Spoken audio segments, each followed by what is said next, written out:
네, 미국 시장을 분석하면서 투자 전략을 세워보는 시간이죠. 유한타증권 글로벌 자산배분 유동원 본부장 오늘도 모셨습니다. 어서 오십시오. 안녕하십니까. 자, 우리 시장도 코스피가 5주째 양봉을 기록하고 있는데 미국 시장 상승 추세 4주째 지속되고 있어요. 그런데 다만 요즘 미국 시장도 아주 밋밋해진 것 같아요. 네. 그런데 어쨌든 간에 산타랠리 지속될까요? 네. 만약에 산타랠리 또 연초랠리 이런 그 상승이 너무 세게 들어와 버리면 오히려 좀 걱정을 해야 되겠죠. 그렇지만 이제 좀 밋밋하지만 천천히 올라가는 것은 좋은 모습이라고 생각합니다. 미국 증시 흐름 한번 보면서 얘기를 나눠보면 지난주에 대부분의 지수들이 살짝 올라갔습니다. S&P 500은 1% 올라갔고요. 나스닥은 0.8% 상승을 했으니까 4주 연속의 지금 상승을 보여주는 그런 모습이 나타나고 있습니다. 만약에 이 상승폭이 또 다시 가속화돼서 연말까지 10% 정도 오른다. 또 내년 초에 또 10% 정도 오른다. 이런 식으로 앞으로 10% 이상의 상승을 몇 달간에 보여줘 버리면 그건 이제 과열이겠죠. 그게 부담스럽죠. 예, 그렇죠. 근데 지금까지 저희가 분석하는 데이터로는 그렇게까지는 아닐 것 같고요. 예. 우리가 이제 항상 얘기하는 부분이 이 예대율을 가지고 판단을 하는데 예대율이라는 것은 지난주에 계속 말씀하셨지만 그 예금 대비해서 대출을 얼마나 해주는 거잖아요. 근데 이게 대출이 너무 많이 늘면은 빚을 내서 성장을 하는 거기 때문에 그렇죠. 이제 부담스럽죠. 근데 지금 보시면은 70.4% 정도의 숫자가 나오고 있어요. 무슨 얘기냐면 예금이 이제 정상화됐습니다.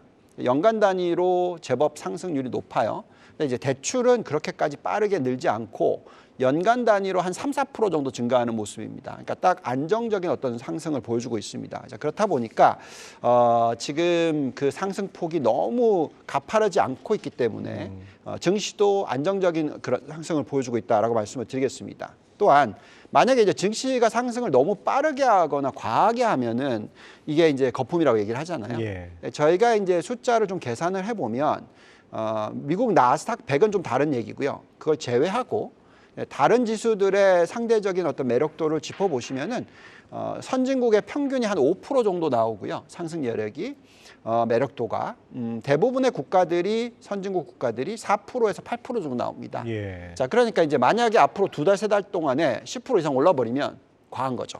펀더멘털이 뒷받침되지 않는 수준의 상승이니까.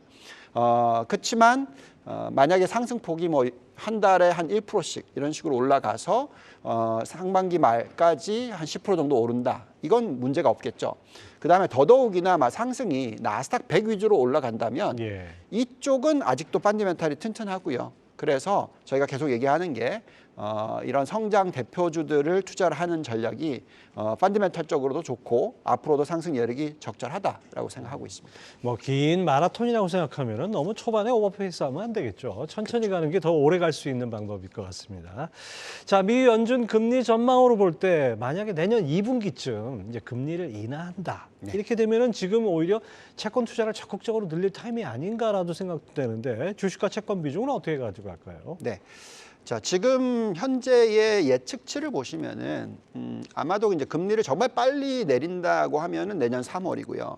평균적으로 지금 내년 5월부터 내린다라는 얘기가 지금 대부분이고 연말까지 그럼 얼마나 내릴 거냐 하는 부분을 차트를 보시면은 최소 0.5%에서 많이는 마이너스 1.25%. 그러니까 두 차례에서 5차례 정도 내릴 거다라는 예측이 들어옵니다. 자, 근데 이제 이걸 보고 계시면은 최대 내리는 게 1.25%잖아요. 그럼 내리는 속도가 더디다라는 얘기죠. 그렇기 때문에 채권에 대한 비중을 너무 많이 가져가시는 전략은 적절하지 않습니다. 만약에 경기 침체가 빠르게 올 거라고 예측을 하시면서 금리를 200bp, 275bp 일부 대표적인 투자은행이 얘기하는 것처럼 그렇게 내려야 되는 경우면 경기가 침체로 가고 채권 투자가 훨씬 더 매력도가 높겠죠. 자, 그때는 이제 비중을 높이셔야 되겠지만 이렇게 천천히 0.5%에서 많으면 1.25% 정도면 더 이상 더 내리지 않는다라는 가정이 들어가시면 채권 비중을 한 30% 들고 가는 게 적절하다라고 말씀을 드립니다. 주식 비중을 더 많이 가져가는 게 더 적절하다라고 말씀을 드리겠고요. 자, 그렇다고 해서 채권이 지금 작년하고 올해 투자를 하셨으면 마이너스 수익률이에요. 그래서 채권 투자에 대해서 그럼 조심스럽냐? 그렇지는 않습니다. 왜냐하면 지금 보시면은 81개 중앙은행이 이게 숫자가 안 들어오고 있네요. 예. 네. 죄송합니다. 아무튼 지금 82개의 은행들의 숫자를 보시면은 지금 금리를 오히려 내리고 있는 쪽이 더 많아졌어요. 예. 언제부터? 올해 10월부터 그렇습니다. 자, 그렇다 보니까 결국은 이제 금리를 내리는 추세로 갈 거다라고 예측하시는 게 맞겠고요. 그런 가운데서 저희가 생각할 때는 적절한 투자법은 채권에 대한 비중을 30% 정도 들고 가는 게 맞다라고 말씀을 드리겠습니다. 자, 그렇다면은 뭐 주식 비중을 조금 더 늘린다고 했을 때 현 시점에서 대형 기술주는 좋다는 건 아는데 네. 너무 많이 올라가죠. 손이 잘 안 갑니다. 네. 그런 측면에서 나스닥보다는 중소형주가 나을까? 또 중소형주가 좀 찜찜하면은 대형주 중에서 좀 덜 오른 빅테크 말고 S&P 500주 중에서 500 종목 중에서 찾는 게 어떨까? 이런 생각도 드는데요. 네, 저희가 이제 글로벌 포트폴리오를 보면서 좀 말씀을 드려보면은요. 지금 글로벌 포트폴리오의 선진국 비중을 한 75% 정도 가져가고 신흥국 비중을 한 25% 정도 가져갑니다. 여기서 미국의 나스닥을 투자를 초점을 맞췄는데 최근에 이제 S&P 500을 조금씩 더 늘리는 것도 나쁘지 않다라고 생각을 합니다. 그렇지만 이 부분을 중소형주까지 늘린다. 이거는 좀 아니라고 생각을 해요. 자, 왜 그러냐면 지금 S&P 500의 자사주 매입 규모를 한번 보시면은 지금 올해 주간 자사주 매입이 과거 평균보다 좀 낮게 오다가 예. 지난주에 보시면은 과거 평균을 훨씬 웃도는 장대 예. 지금 양국에 나왔죠. 그만큼 자사주 매입을 많이 하고 있습니다. 그리고 갑자기 왜 그런 거예요? 그러니까 그만큼 결국은 현금 흐름이 좋은 회사들이 자사주를 매입하고 소각을 하기 때문에 펀드멘탈적으로 매력도가 더 높다라는 거죠. 그래서 저희가 판단할 때는 중소형주, 뭐 러셀 2000까지 투자하는 건 좀 너무 많이 나가는 것 같고요. 오히려 나스닥 100이라든지 S&P 500 위주로 현금 흐름이 좋은 회사들이 자사주 매입 소각을 한다. 이 부분을 생각하셔야 될 것 같고요. 또 이런 차트를 한번 보시면은 이 과거에 굉장히 이제 성장주 위주의 투자를 많이 하시는 분들이 아크 인베스트먼트에서 운용하는 아크 ETF를 투자를 많이 하셨어요. 이건 이제 대표적인 성장주 투자죠. 그래서 이제 많은 사람들이 헷갈려하는 것이 나스닥 투자나 아크 인베스트먼트 투자나 똑같은 게 아닌가 이렇게 생각하시는데 돈남원이라는 전혀 아닙니다. 왜냐하면 여기 보시면 이제 주가의 차트 흐름을 한번 보시면은 아크는 지금 하락을 하고 도저히 회복하는 기미가 안 보이죠. 저기 맨 밑에 있는 선이 아니군요. 마이너스 70%입니다. 여전히. 아이고, 뭐 이름하고 완전히 딴판이네요. 그래서 이게 이제 중요한 포인트입니다. 보시면은 나스닥 100은 이미 벌써 거의 고점을 회복했어요. 그리고 나스닥뿐만이 아니라 이제 S&P 500도 지금 그 밑을 따라오죠. 맨 위에 선, 그 다음에 두 번째 선이 S&P 500. 그렇죠. 근데 이제 중소형주는 여전히 아직까지도 마이너스 23%입니다. 세 번째 선. 그래서 지금 차이가 굉장히 많이 나는데 헷갈리지 마셔야 되는 부분은 성장주라서 다 성장주가 아니고요. 성장주 중에서 나스닥 100이라는 거죠. 그만큼 선택과 집중이 중요한 시대라는 얘기를 해드립니다. 나스닥 100 기업의 현금 흐름이 좋기 때문에 그런 기업들이 지금 계속해서 그 매력도를 지금 보여주고 있다. 그래서 여기에 초점을 맞춘 게 맞다 말씀을 드리겠습니다.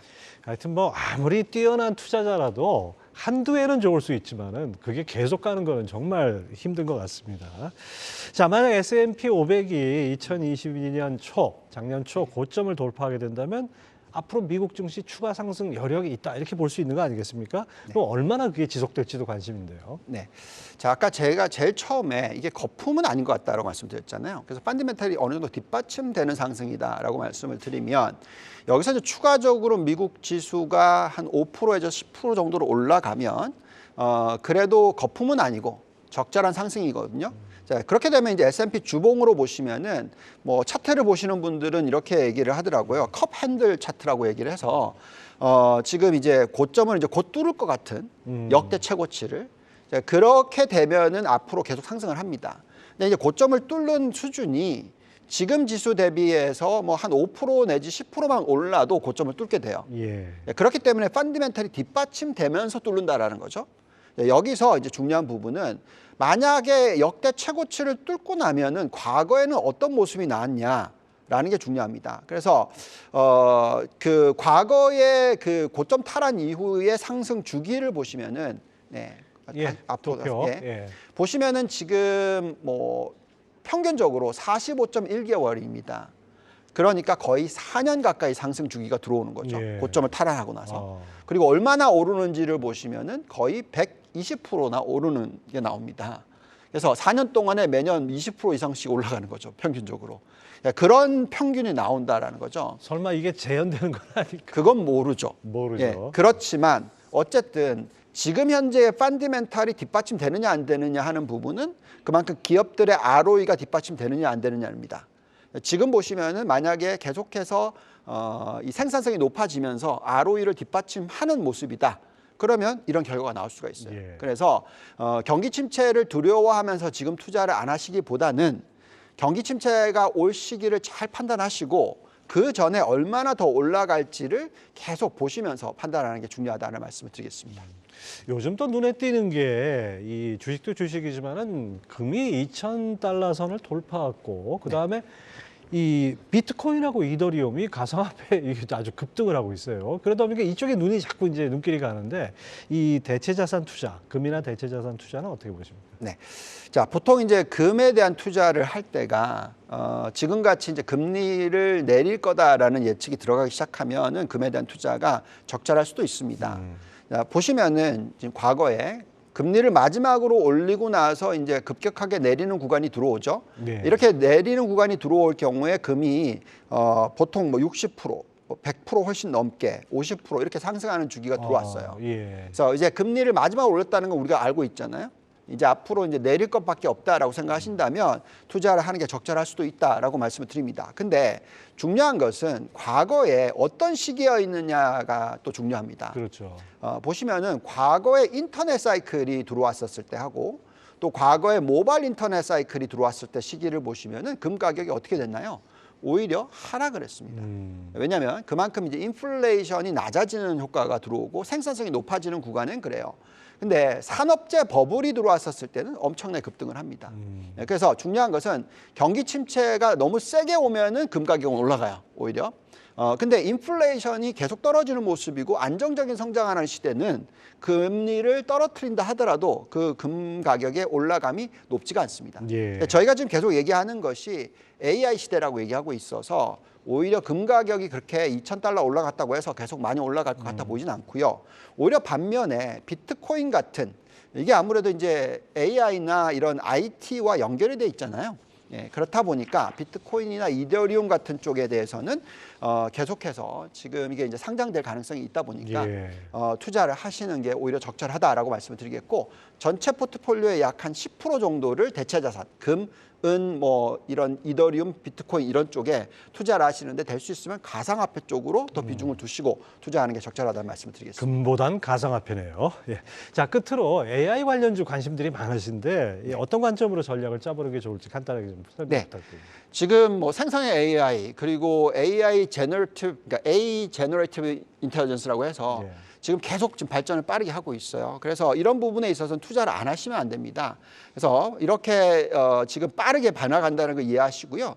관련된 종목들을 보시면은 대표적으로 엔비디아, AMD, 인텔, 테슬라, 퀄컴, 메타 등등이 참 많습니다. 예. 자, 이런 기업들은 왜냐하면 이런 대형 기술주들이 그만큼 현금 흐름이 좋다 보니까 이런 회사들이 투자를 더 많이 하고 계속해서 생산을 높이기 때문에 여기에 대한 초점을 가지시고 앞으로 좀 장기적으로 보시면서 투자하시는 게 중요할 것 같다 말씀드리겠습니다. 예, 잘 들었습니다. 유한타증권의 유동원 본부장 함께했습니다. 말씀 감사합니다. 감사합니다.